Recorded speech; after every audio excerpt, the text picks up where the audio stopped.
국내 이커머스 시장 1위 업체인 쿠팡에서 사실상 모든 회원들의 개인정보가 유출됐습니다.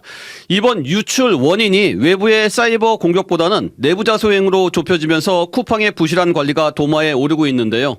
특히 반년 전부터 고객 정보가 새어나갔을 가능성도 있어 소비자들의 불안이 커지는 상황입니다. 산업부 출입하는 정석호 기자와 자세한 이야기 나눠보겠습니다. 정 기자 어서 오세요. 네. 이번 쿠팡에서 유출된 개인정보가 무려 3천만 개가 넘습니다. 파장이 일파만파 커지고 있죠? 네, 쿠팡은 조사를 통해 고객 계정 약 3,370만 개가 노출됐다고 발표했습니다. 그런데 보름 전쯤에는 약 4,500개의 개인정보가 노출됐다고 신고했는데요. 네. 이 노출을 인정했던 정보의 약 7,500배가 불어난 겁니다. 이 정도면 사실상 모든 고객의 정보가 샜다고 봐야 할 것 같습니다. 2011년 싸이월드와 네이트 회원 정보 유출 당시 중국 해커에 의해 3,500만 명의 고객 정보가 유출됐었는데요.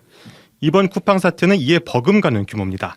올해 4월 SK텔레콤 해킹 때도 노출된 개인정보 2,700만 명보다도 많습니다. 네, 일단 규모로 보면 어마어마한데 구체적으로 어떤 정보가 노출된 겁니까? 이름과 이메일 주소 그리고 전화번호와 주소가 포함된 배송지 주소록이 포함됐고요. 일부 주문 내역 정보까지 새나간 것으로 파악됐습니다.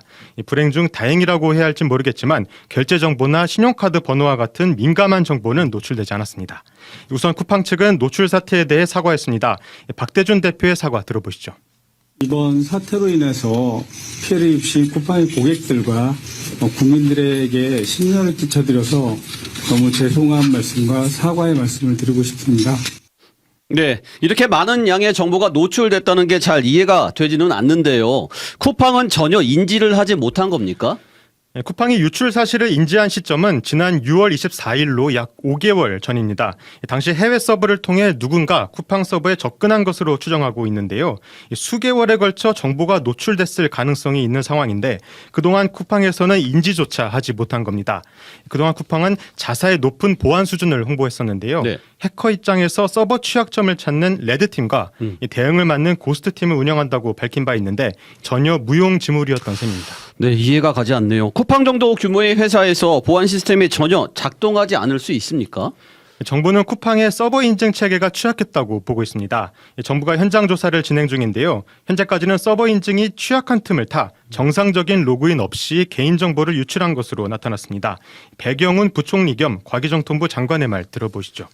정부는 면밀한 사고 조사 및 피해 확산 방지를 위해 금일부터 민간 합동조사단을 가동하고 있으며 쿠팡이 개인정보 보호와 관련한 안전조치 의무를 위반하였는지 여부도 조사 중에 있습니다. 네, 정 기자. 심지어 내부자 소행일 가능성이 높다는 얘기도 나오는데 그렇다면 더 심각한 것 아닙니까?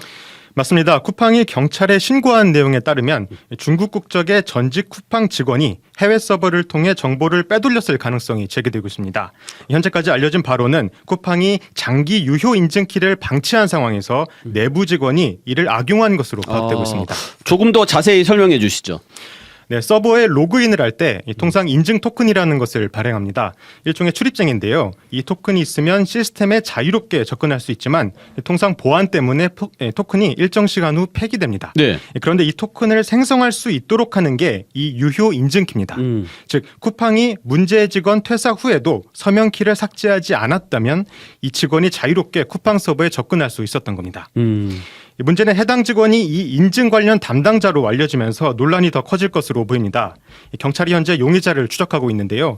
사실로 드러날 경우 쿠팡의 내부 보안은 그야말로 총체적 난국이라는 비판을 피하기 어렵습니다. 네, 맞는 키를 가진 전직 직원을 그냥 내버려 둔 셈인데 일단 소비자들의 불안이 클 것 같습니다. 주의해야 할 2차 피해 같은 건 없을까요? 카드 번호와 같은 민감 정보는 유출되지 않았지만 이름과 연락처 등 개인정보가 줄줄이 샜기 때문에 다른 범죄에 활용될 수 있습니다. 스미싱이나 보이스피싱, 결제 유도 전화 같은 시도가 있을 수 있는데요. 구체적으로 쿠팡 유출과 관련해 피해 사실 조회나 환불 등을 미끼로 악성 앱을 설치하도록 유도할 수 있습니다. 아, 심각하네요. 일부 소비자들은 집단 소송도 진행 중이라고 하는데 규모가 상당하겠죠? 맞습니다. 아직 실제 소송까지 이어지지는 않았지만 온라인을 중심으로 집단 소송 모집이 이뤄지고 있습니다. 카카오톡의 경우 오픈 채팅방이 수십 개 생겨났고 일부는 벌써 정원을 3,000명 채웠습니다. 네. 소송을 진행하겠다고 하는 한 네이버 카페 회원가입자는 벌써 1만 명을 훌쩍 넘었습니다. 이 업계에서는 집단 소송이 실제 진행되면 역대 최대 배상액이 나올 수 있다는 관측이 제기됩니다. 과거 실제 사례로 보면 1인당 배상액은 통상 10만 원 정도로 추정되지만 유출 계정이 3천만 개를 넘는 만큼 참여 인원이 상당할 것으로 보이기 때문입니다. 네, 그렇군요. 이번 쿠팡 사례로 이커머스 업체들도 많이 긴장할 것 같은데요. 네, 실제로 그렇습니다. 쿠팡의 정보보호 투자액 비중을 보면 삼성전자와 KT 다음으로 많은 수준이거든요. 상당히 대규모 예산을 쓰고도 치명적인 정보 유출을 겪으면서 다른 업체들이 긴장하고 있습니다. 지마켓이나 쓱닷컴 등 이커머스 업체들은 긴급 내부 점검에 나섰고요. 특히 중국 업체와 협업하는 기업은 유독 긴장하는 분위기입니다. 네, 그렇군요. 여기까지 듣겠습니다. 산업부 정석호 기자 수고했습니다. 지금까지 CBS 박지환의 뉴스톡이었습니다. 노컷으로 보는 뉴스의 새로운 기준. 지금 알림과 구독 설정하시고 함께하세요.